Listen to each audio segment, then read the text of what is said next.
قرآن مجید کی تلاوت، ترجمہ، تفسیر، حدیث، نعتیں، تجوید، گرامر کے لیے اس چینل کو سبسکرائب کریں، ویڈیو کو شیئر کریں اور لائک کریں۔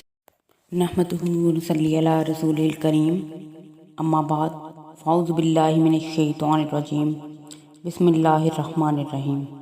آج کا ہمارا موضوع گفتگو ہے سورۃ المومنون۔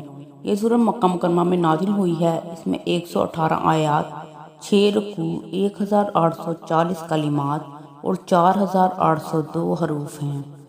چونکہ اس سورت کی ابتدا مومنین کے اوصاف سے ہوئی ہے، اس لیے اس سورت کا نام مومنون رکھا گیا ہے۔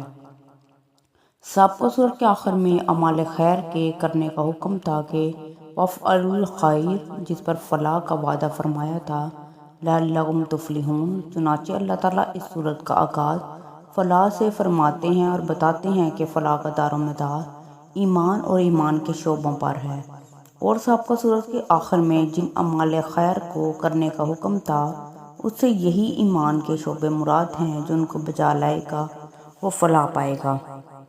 عروہ بن زبیر کی ایک روایت سے معلوم ہوتا ہے کہ اس وقت سیدنا عمر رضی اللہ تعالیٰ عنہ اسلام لا چکے تھے۔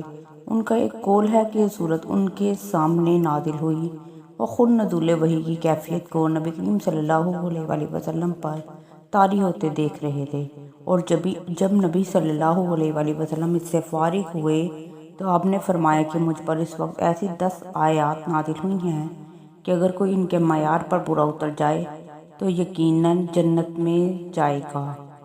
پھر آپ نے اس سورت کی ابتدائی 10 آیات سنائیں۔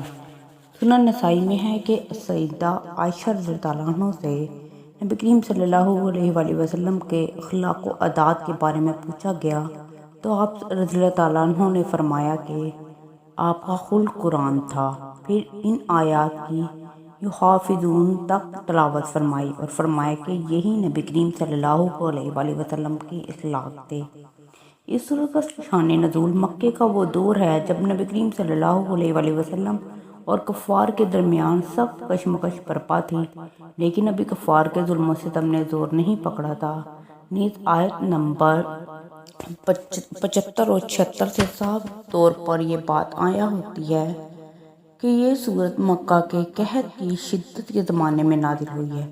اس سورت کا افتتاح امت مسلمہ کے ان افراد کی صفات حمیدہ سے کیا گیا جو نور اسلام سے اپنے دلوں کو منور کرتے ہیں اور اپنے اعمال و جذبات کو قرآن پاک کے قالب میں ڈھال لیتے ہیں، یہی فلاح پانے والے ہیں۔ نیز نبی اکرم صلی اللہ علیہ وآلہ وسلم کی دعوت پر کفار کو سب سے بڑا یہ اعتراض تھا کہ آپ صلی اللہ علیہ وآلہ وسلم توحید اور قیامت پر ایمان لانے کا حکم دیتے ہیں۔